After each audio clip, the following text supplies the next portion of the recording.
Hello, Internet family. I just got trained in the Holy Fire method of Reiki.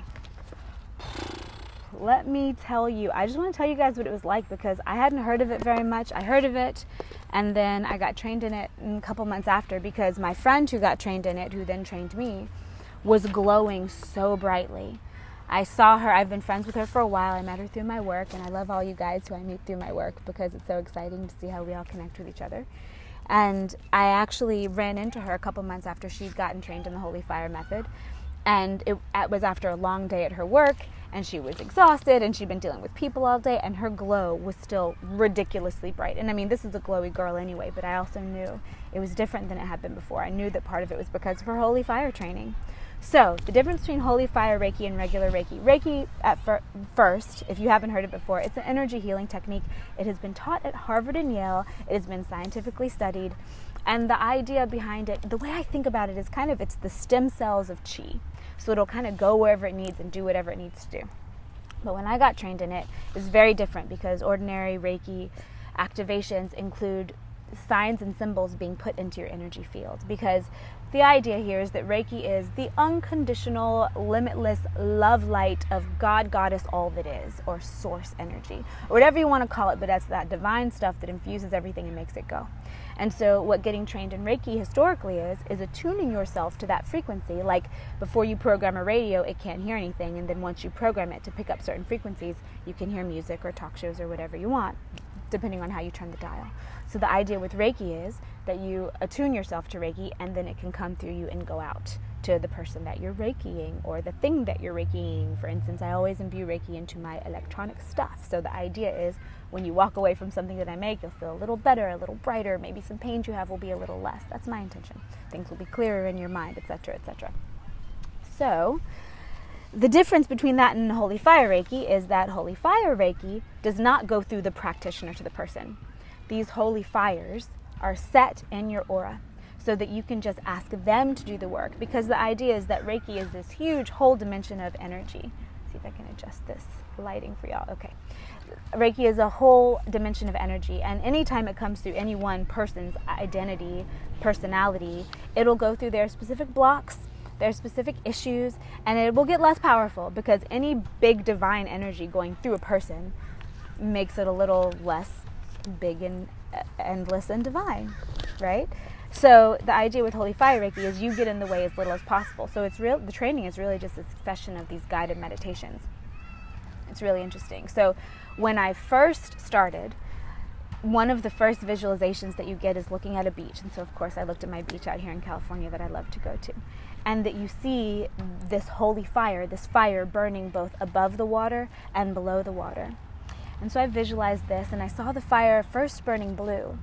And then I kept looking at it, and it was like it was burning yellow, like normal fire colors for a minute. And then that switched to all these rainbow multicolors. And I thought to myself, I ain't never seen rainbow fire before. So I asked my teacher, what color is it supposed to be? And she said, well, I often see it as rainbows, as many colors. And I was like, amazing. And then later I heard through the guided meditations and through the literature that she was using as she taught me that is the idea of Holy Fire Reiki. It's full spectrum color therapy, so it is burning in these rainbow fires. And the way that I experience it is it's gentler than normal Reiki, but deeper, because normal Reiki, you put your hands, say I'm working on someone's body, and I put one hand on their foot and one hand on their knee, and I'm running the Reiki back and forth and back and forth. It's as if this river of energy is going back and forth and clearing out any blocks and transmuting stuff, etc., etc. But Holy Fire Reiki does not do that. You don't direct it. You just set it to a point, and it just burns off any limits, any issues, any pain, any old inharmonic chi, that kind of thing. So it'll just go and go until it's done. You don't have to direct it, which is fascinating.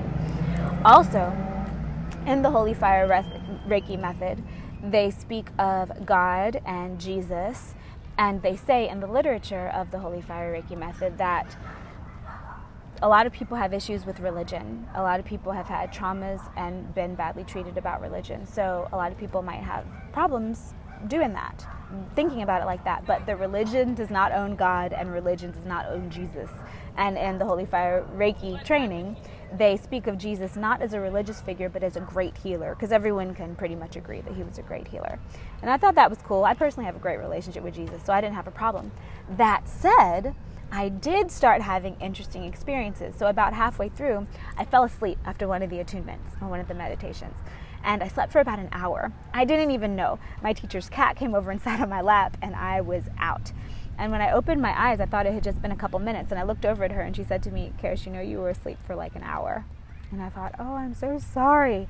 So fast forward to the next. Well, it was funny, but also I felt this weird guilt. Fast forward to the next meditation.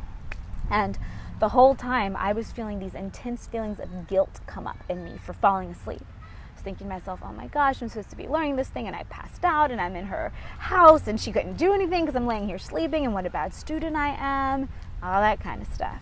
Interesting, right? And I told her that after I came out of the meditation. She said, Karis, if it were a problem, I would have just woken you up. I really don't mind at all. It's totally fine. So I was looking at that stuff inside me, and I thought, that's weird. And then over the next meditation, I had this funny memory of being a young child and being in church. I was raised in a very fundamentalist, kind of culty. I mean, I don't know that they're always culty, but the one that I was in was culty religion. And in this religion, there was no Bible school. So even at 4 years old, 5, 6, whatever, you had to sit in sermon with your family, listening to the preacher talk about whatever they were talking about for the adults that you may or may not even understand as a kid. So you would get fidgety, and sometimes you would cut up and stuff. And my parents, when I was a kid, believed in corporal punishment. Spare the rod, spoil the child, forgetting that the rod was used for guidance, not beating. Whatever, a lot of religions say that and misunderstand that scripture. Anyways, and I had this really intense memory of something I hadn't thought of in a long time, which was that moment in church where I've been cutting up too much because I'm a little bit rebellious, if y'all haven't noticed, in my way. And cutting up too much, and my dad losing his temper and standing up and grabbing me and taking me to the back.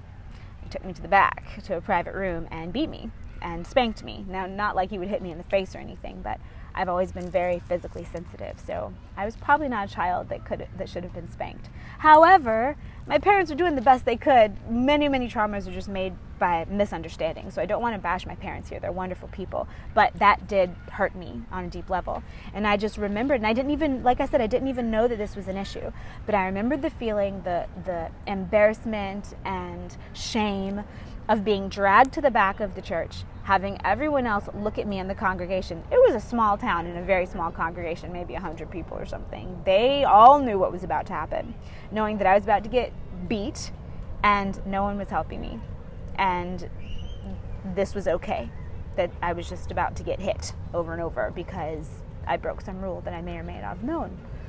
So I had this interesting moment because as I felt that coming up and felt all those emotions, I was like, okay, let me blast some holy fire into this.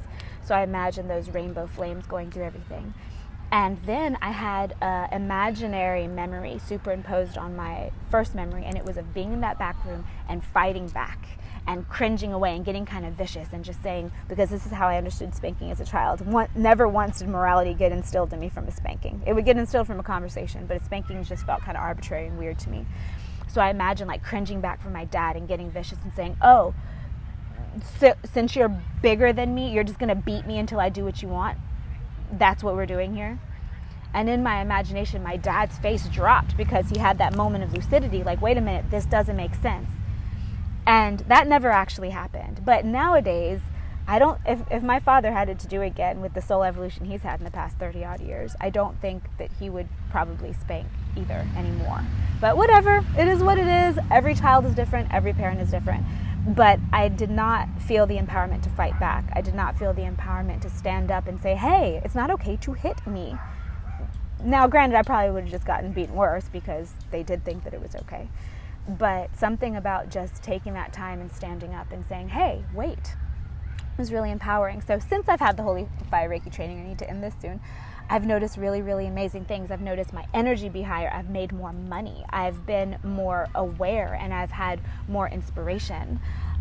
Everything feels kind of a little brighter, and that happens after every healing training, but I'm really noticing it strong after Holy Fire Reiki. I've been out and about in Los Angeles and used it and seen funny little signs come back that show me it's working. So it's really, really fun. And I'm less than a week in. I got trained on the 11th, and today is gosh, I'm not even sure what today is, the 14th or 15th, so it hasn't even been a week yet.